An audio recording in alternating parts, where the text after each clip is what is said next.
나스닥 100 ETF에 투자를 한다면 높은 변동성과 높은 수익을 가져가는 투자를 할 수 있는 거죠. 그리고 이런 곳에 투자할 수 있는 자격이 있는 사람은 이미 S&P 500을 통해서 시장지수 추종의 맛을 본 사람이 나스닥 100의 높은 변동성을 견뎌낼 수 있고 그 높은 수익도 함께 가져갈 수 있는 거예요. 특히 최근 20년간은 기술주의 호황 시대입니다. 그래서 S&P 500과 나스닥을 함께 가져가는 게 가장 좋은 방법이죠. 제가 나스닥의 성장성을 좋게 보는 이유는 안녕하세요, 머니바게트입니다. 저는 미국 주식으로 개별주가 아닌 ETF로 확실한 수익을 내고 있는데요. 어떤 ETF에 투자하고 있냐고 질문을 참 많이 받습니다. 그래서 미국 주식 ETF 투자 클럽을 통해서 많은 ETF를 직접 비교, 분석해서 꾸준히 오를 가능성이 있는 ETF만 알려드리고 있습니다. 미국 주식 ETF 투자 클럽의 참여 방법은 고정 댓글을 확인해 주시기 바랍니다. 오늘 유튜브에서는 미국 주식 ETF에 대해서 말씀드려 보겠습니다. 먼저 코덱스의 S&P 500과 나스닥 100 ETF에 추가 분배금 지급 소식이 들어왔는데요. 이 두 ETF가 올 7월부터 투자자에게 그동안 지급하지 않고 유보된 분배금을 추가로 지급하기로 결정했다고 합니다. 그런데 투자자에게 지급하지 않았던 분배금이 뭔지 궁금해하시는 분도 계실 것 같아서 설명드리자면요. 이 두 ETF는 사실 원래는 TR ETF였습니다. TR이란 건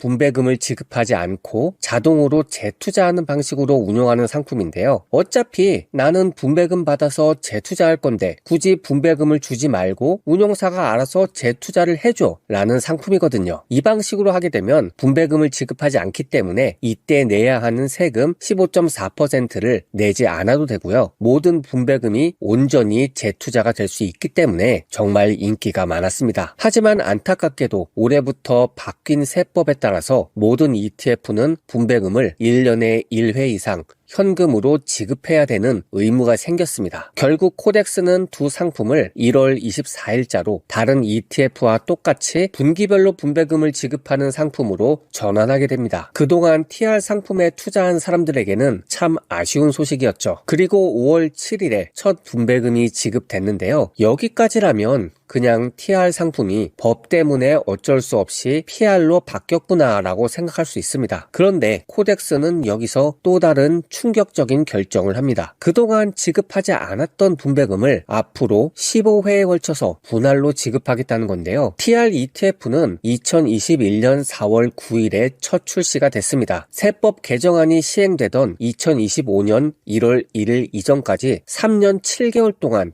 분배금 대신 재투자하는 방식으로 운용을 해왔거든요. 그런데 그걸 이제 와서 2029년 1월까지 그러니까 3년 7개월이라는 똑같은 기간 동안 기존의 분배금만큼 주식을 팔아서 세금 떼고 지급을 하겠다는 거예요. 이 두 상품이 TR 상품이었을 때 이걸 사는 목적은 뻔하죠. 분배금을 안 받고 자동 재투자를 원했던 사람일 겁니다. 그러면서 세금도 안 낼 수 있고 번거로운 재투자 절차까지 생략하면서 복리로 수익을 얻을 수 있으니까 그게 좋아서 산 거거든요. 그렇기 때문에 경쟁사의 다른 ETF보다 다소 높은 수수료를 감수하고서라도 TR에 투자를 한 건데요. 이걸 PR ETF로 전환하는 건 법이 그렇게 바뀌었으니까 어쩔 수 없이 했다고 인정한다고 해도 굳이 법 시행 이전에 재투자했던 주식을 다시 팔고 거기서 세금을 공제하고 다시 지급하는 무의미한 일을 할 필요가 있는지는 정말 의문입니다. 이렇게 되면 과거에 TR을 믿고 선택한 투자자는 뭐가 되냐는 거죠. 실제로 얼마나 손해를 보는지 알아보니까요. 코덱스 미국 S&P 500은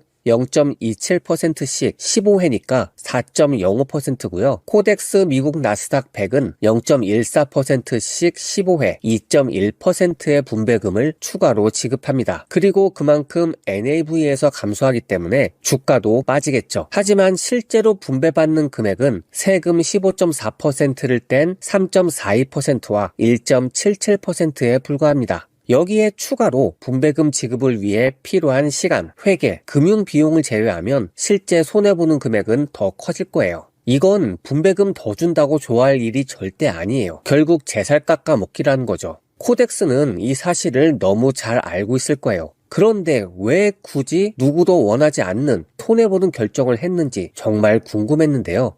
이 소식을 알리는 뉴스의 댓글을 보니까 그나마 짐작이 되더라고요. 많은 사람들이 배당금을 더 준다는 소식에 환호하고 있거든요. 이제부터 코덱스를 사야 하나? 이거 사면 배당을 2배로 받을 수 있나요? 라는 댓글도 있고요. 심지어 연초에 배당금을 지연 지급해서 대차게 까였던 타이거랑 비교하면서 역시 코덱스가 최고다 라는 찬사도 보이고 있습니다. 코덱스가 굉장히 건조하게 표현한 펀드의 유보된 배당금이라는 표현도 조금 애매한데요. 운용기간 중에 유보된 배당금이라면 재투자를 안 하고 유보하고 있던 걸 이제 와서 주는 걸까요? 설마 그건 아닐 겁니다. 만약 그랬다면 더 큰 문제니까요. 아니면 국세청에서 지금까지 TR로 인해서 내지 않았던 세금을 다 소급해서 내라는 그런 요구가 있었던 걸까요? 정말 여러 가지 생각이 교차합니다. 하지만 머니바게트 채널을 시청하시는 분이라면 제가 그동안 여러 번 배당금이나 분배금에 대해서 절대 공짜가 아니다, 받으면 받는 만큼 손해를 보는 거다 라는 걸 설명드렸기 때문에 이런 소식 역시도 제대로 바라보실 수 있을 거예요. 분배락, 배당락에 대해서 너무 잘 알고 계실 테니까요. 그렇다고 해서 여기에 장기 투자자가 딱히 대처할 방법은 없습니다. 배당 받는 게 싫어서 ETF를 당장 팔게 되면 당장 분배금은 면할 수 있겠지만 현재까지 운용 수익에 그 분배금이 반영돼 있기 때문에 매도할 때 세금이 매겨지고요. 그리고 연금 계좌라면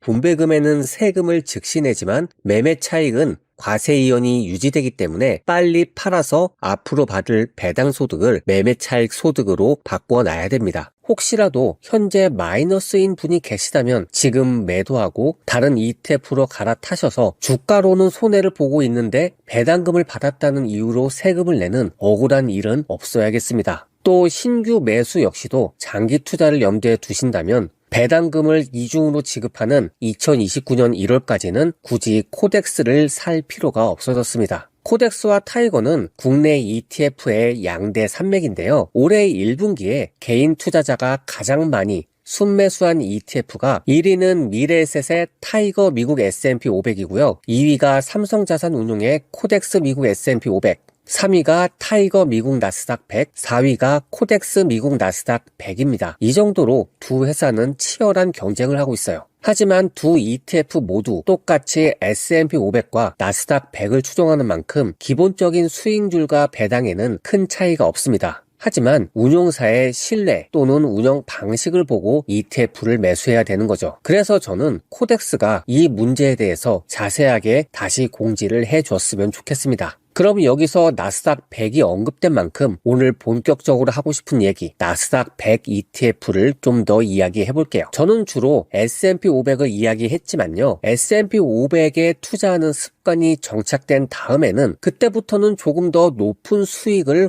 원해야 된다고 봐요. 그래서 그때 다음 단계로 가기 가장 좋은 게 나스닥 100이라고 생각하거든요. S&P 500이 수익과 리스크 두 가지를 모두 챙기면서 리스크에 조금 더 비중을 뒀다면 나스닥 100은 두 가지를 모두 챙겼지만 수익에 조금 더 비중을 둔 상품입니다. 미국의 거래소는 대표적으로 두 가지가 있는데요. 첫째가 뉴욕 증권 거래소고요. 둘째는 나스닥입니다. 뉴욕 증권 거래소는 주로 대기업들이 엄격한 심사를 거쳐서 상장되는 곳인데요. 이 기준에 들지 못하지만 그래도 괜찮은 기업들이 있을 거예요. 그래서 이런 기업을 거래해보자 라고 해서 나온 게 나스닥이죠. 그런데 90년대가 되면서 미래가 촉망받는 기술주들이 우후죽순으로 생겼는데요. 이런 기업들이 인기는 높은데 뉴욕 거래소에 상장될 요건이 안 되더라는 겁니다. 그래서 이런 기업들이 나스닥을 선택했고요. 지금까지 거래가 이루어지게 된 건데요. 이 나스닥 기업 중에서 상위 100개의 기업을 뽑은 게 나스닥 100 ETF가 되는 겁니다. 그래서 한국에서는 S&P 500보다 나스닥 100 ETF가 더 먼저 상장이 됐죠. 그런데 세월이 지나면서 당시 나스닥에 상장된 기업들이 기술주 전성시대를 맞아서 엄청나게 성장하게 된 거예요.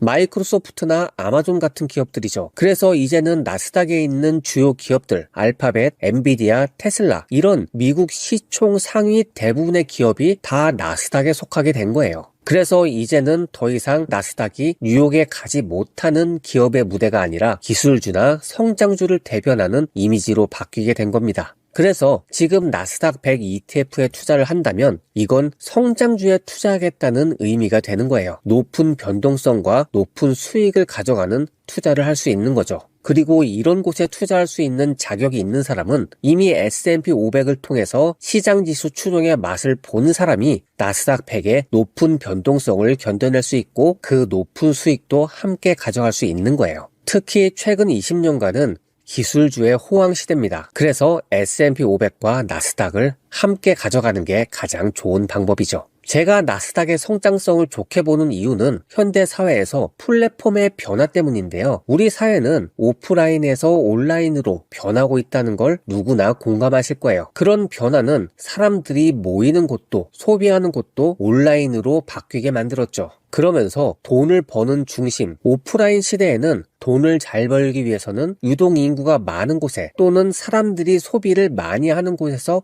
장사를 해야 됐습니다. 한국에서 가장 땅값이 비싼 곳은 명동의 네이처 리퍼블릭 부지인데요. 평당 6억 원에 달하는 높은 액수죠. 이 지역이 높은 가치를 받는 이유는 유동인구도 많긴 하지만 그 사람들이 소비를 하기 위해서 모인다는 특징 때문이에요. 그런데 이걸 온라인으로 그대로 옮겨보면요. 그게 바로 스마트폰이라는 거예요. 세계에서 가장 많이 쓰는 플랫폼은 스마트폰이고 사람들이 여기서 생산과 소비를 시작했습니다. 스마트폰은 구글과 애플이 장악하고 있죠. 가장 유동인구가 많은 땅을 가지고 있는 거예요. 쇼핑은 아마존에서 합니다. 커뮤니케이션은 페이스북, 인스타그램을 통해서 합니다. 그럼 광고 역시도 이쪽으로 몰리게 되죠. 반대로 오프라인의 명소였던 명동은 몰락한 상권이 되고 있습니다. 광고 역시도 온라인의 비중이 이미 오프라인을 뛰어넘었죠. 플랫폼을 온라인이 장악하는 시대가 열리게 된 거예요. 또 온라인과 오프라인의 두드러진 차이는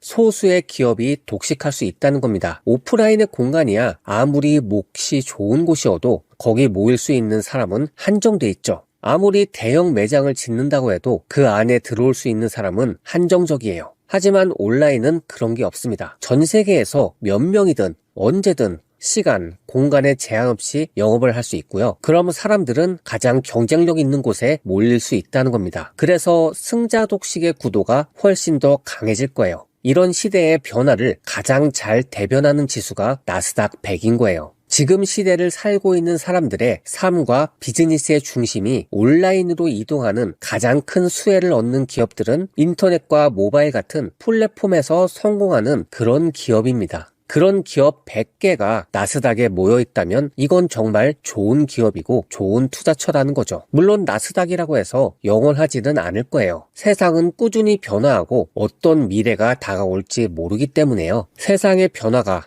나스닥이 추구하는 가치와 반대로 간다면 언젠가 나스닥도 자리를 내줘야 될 거예요. 하지만 다행스럽게도 앞으로 다가올 거라고 예상되는 AI 시대 역시도 나스닥이 품을 것 같습니다. 나스닥이 영원할 거냐고 묻는다면 그건 아니겠지만 적어도 그 시대는 한동안 지속될 것 같다는 거죠. S&P 500은 모든 종목을 시가총액 순으로 가중했습니다. 어떤 분야든 현재 시장의 평가에 따라서 편견 없이 담았어요. 그래서 미국이 존재하는 한 영원할 수 있죠. S&P 500의 기술주는 약 30%고요. 커뮤니케이션이 약 10%입니다. 나스닥 100은 기술주가 약 60%, 커뮤니케이션이 약 5%예요. 현재 대세인 섹터를 40%와 65%를 담고 있는 건데요. 당연히 대세 종목이 많은 나스닥 100이 수익이 더 높을 겁니다. 하지만 S&P 500 역시도 나머지 60%에서 미래 시대에 바뀔지 모르는 대세에 대해서 분산을 취하고 있는 거고요. 나스닥 100은 현재 대세에 충실히 따라가는 거죠. 그래서 저는 이 두 가지